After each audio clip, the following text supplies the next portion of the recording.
Welcome to wild wolf. నేను మీ జాకిర్ హుసేన్. ప్రస్తుతం మంచు ఫ్యామిలీలో హై డ్రామా నడుస్తుందని చెప్పుకోవచ్చు. ఎందుకంటే గతంలో చూసుకుంటే ఎన్ని గొడవలు అయినప్పటికీ మా ఫ్యామిలీలో ఎలాంటి గొడవలు లేవంటూ ప్రతి ప్రెస్ మీట్లో కావచ్చు, ఇంటర్వ్యూలో ప్రతి ఒక్కరు చెప్పడం జరిగింది. రీసెంట్గా 2 days బ్యాక్ మనం చూసుకుంటే మంచు మనోజ్ అలానే మోహన్ బాబు మధ్య గొడవలు కోట్లాట వరకు వెళ్ళింది.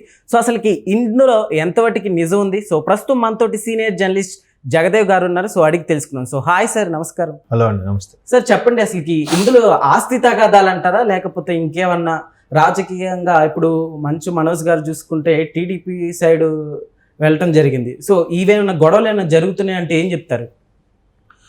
రాజకీయ పరంగా ఏమీ ఉండకపోవచ్చు, ఎందుకంటే ఎవరి అభిప్రాయం వాళ్ళది, ఎవరు ఇష్టాలు వాళ్ళది. కాకపోతే ఇక్కడ మీరు అన్నట్టు గత కొద్ది రోజులుగా ఏవో నడుస్తున్నాయి, డిస్ట్రిబ్యూట్స్ ఉన్నాయి అన్న వార్తలు అయితే బయటకు వచ్చాయి.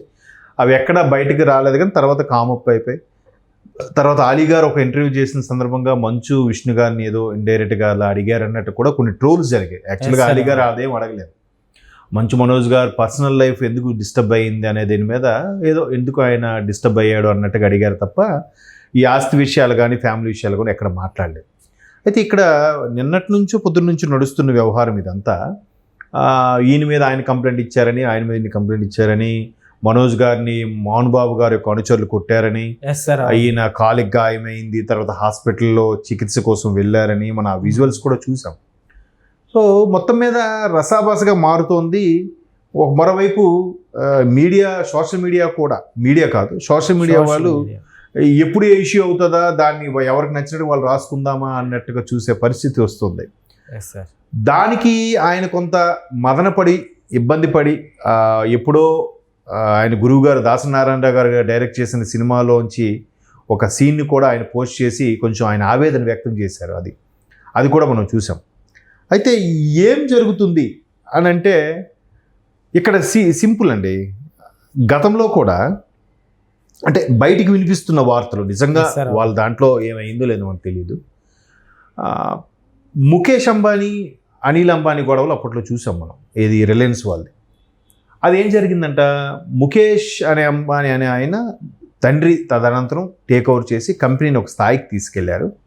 బట్ అనిల్ అంబానీ అనే వ్యక్తి ఆ స్థాయికి తీసుకెళ్లకుండా ఆయన ఏదో ఆయన పర్సనల్గా బాలీవుడ్ సినిమాలని, బాలీవుడ్ హీరోయిన్స్తో కలిసి తిరగడం అని ఏవో చేశారని కొన్ని వార్తలు అయితే ఉన్నాయి. సో ఇటువంటి సందర్భంలో తను పట్టించుకోవట్లేదు, నేనే పట్టించుకుంటున్నాడు కాబట్టి నేనే అన్నిటికీ చైర్మన్ అన్నట్టుగా ఈయన ఏవో మెయిల్స్ ఇవ్వడం కొంతమంది కీలకమైన ఎంప్లాయీస్కి. అది చినికి గాలివాన్లాగా అయ్యి రిలయన్స్ ఇండస్ట్రీస్ వాళ్ళ ఆర్ఐఎల్ ఏవో సంథింగ్ విడిపోయాయి. అనిల్ అంబానీ ఒకటి, ముఖేష్ అంబానీ.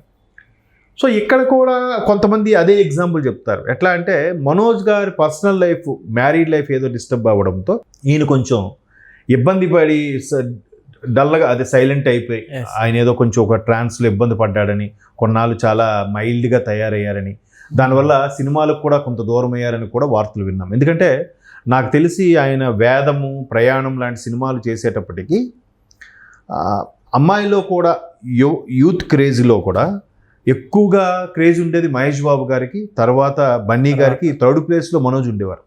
అంత క్రేజ్ ఉండేది మనోజ్ గారికి కూడా. ఆయన యాక్టింగ్ రియల్గా, స్టంట్స్ అవి రియల్గా చేసేవారు అన్ని దీని మీద. సో అటువంటి ఆయన చాలా ఎందుకో డిప్రెషన్లోకి వెళ్ళిపోయారు అన్నట్టు కూడా మనం కొన్ని చూసాం. తర్వాత అఫ్కోర్స్ మళ్ళీ మ్యారేజ్ చేసుకున్నారు అనుకోండి. బట్ ఆయన ఎప్పుడు వాళ్ళ శ్రీ విద్యానికేతన్కి సంబంధించి యానివర్సరీ అయినా ఆ యానివర్సరీ మంచి మంచి సూక్తులు చెప్పడం, ఓటేసే వాళ్ళు ఎప్పుడు కూడా మనిషిని చూసేయండి, ఎవరిని పడతాడు వేయకండి అని చెప్పడం, పిల్లలకి బాగా చూసుకోవడం, అట్లాంటి చాలా అంటే హ్యూమానిటీ లెవెల్స్గా ఈయన ఎట్లా సర్వీస్ చేస్తుండేవాడు. బిజినెస్ పరంగా మంచు విష్ణు అన్ని రకాలుగా డెవలప్ చేసేవారంట.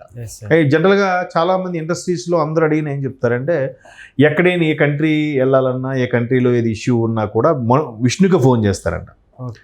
పలానా హోటల్ ఎక్కడ, ఏ కంట్రీలో ఏ సిటీ బాగుంటుంది, ఎక్కడ ఏ హోటల్లో స్టే చేయాలి, ఎక్కడ ఫుడ్ బాగుంటుంది అన్ని కూడా విష్ణువు చెప్తారట. అంత గ్రిప్ ఉందంట. ట్రోలింగ్స్ లో కూడా చూసుకుంటే మంచి ఫ్యామిలీలో ట్రోల్ అవ్వంది ఎవరైనా ఉన్నారంటే అది మనోజ్ గారు అని చెప్పుకోవచ్చు. కానీ ఇక్కడ మనోజ్ గారికి ఎక్కువ ట్రోల్స్ తక్కువ అవుతాయి. బట్ విష్ణు గారికి పబ్లిక్ రిలేషన్స్ ఎక్కువ, పిఆర్ ఉంది.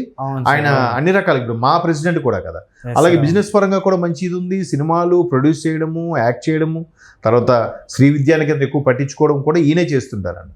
సో ఈయన కొంత మనోజ్ తమ్ముడుగా కొంచెం పట్టించుకోకపోవడం వల్ల ఆయన అన్ని పట్టించుకున్నారనే ఉద్దేశంలో శ్రీ విద్యానికేతన్ ఏదైతే ఉందో మదనపల్లికి వెళ్ళారు, తిరుపతి అవును నుంచి సార్. మదనపల్లి వెళ్ళే రోడ్లో, దాని మీద సర్వహక్కులు ఏదైతే ఉందో విష్ణుకే కేటాయించారు, ఈయనకి కేటాయించలేదు అనేది ఒక వార్త అయితే నడుస్తుంది. ఎస్ సార్, అవును.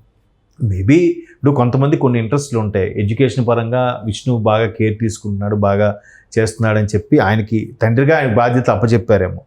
బట్ కూతురికి కూడా ఆయన మొదటి నుంచి కూడా బిడ్డకే ఎక్కువ ప్రాధాన్యత ఇచ్చేవాడు. ఎప్పుడు కూడా మీకు ఇష్టమైన ఎవరు, మీ ముగ్గురులో ఎవరు ఇష్టం అంటే లక్ష్మీ ప్రసన్న పేరే చాలా చెప్పారు, ఇంటర్వ్యూలో చెప్పారు. తర్వాత ఇద్దరు మగపిల్లలు, ఈ మగపిల్లలకు కూడా ఎక్కువగా భయం ఉండేదంట మోహన్ బాబు గారి దగ్గర ఎదురుగా మాట్లాడాలంట. బట్ బిడ్డకి ఆ చనువు ఉండేది కానీ మాట్లాడేది కాదు. పైగా ఇప్పుడు ఏంటంటే అందరూ కూడా ఆస్తులు కూడా పంచేటప్పుడు సమానంగా పంచుతున్నారు. మగపిల్లలతో సమానంగా ఆడబిడ్డలకు కూడా పంచుతున్నారు.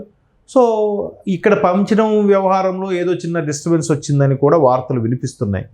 ప్రతి ఇంట్లో ఉండవేగా, కాకపోతే సెలబ్రిటీస్ అనేసరికి మరి కాస్త భూతద్దంలో చూస్తూ ఉంటాం. నిజంగా తన్నుకున్నారు ఒకరికొకరు అంటున్నారు, అందులో అసలు ఎంతవరకు నిజం ఉందంటారు సార్? నిజంగా ఏమో అంటే ఇప్పుడు మోహన్ బాబు గారు విషయంలో మనోజ్ కొద్దిగా రైజ్ అయ్యి ఆర్గ్యూ చేశారని వెంటనే మోహన్ బాబు గారి యొక్క అనుచరుడు ఆయన చుట్టూ ఉండే వాళ్ళని ఉసుగొలిపి మనోజ్ గారి మీద అటాక్ చేయించారండి అన్నట్టుగా వినిపిస్తోంది వార్త. కన్న తండ్రి నిజంగా కొడుకు పైన ఇట్లా చేస్తారంటారా?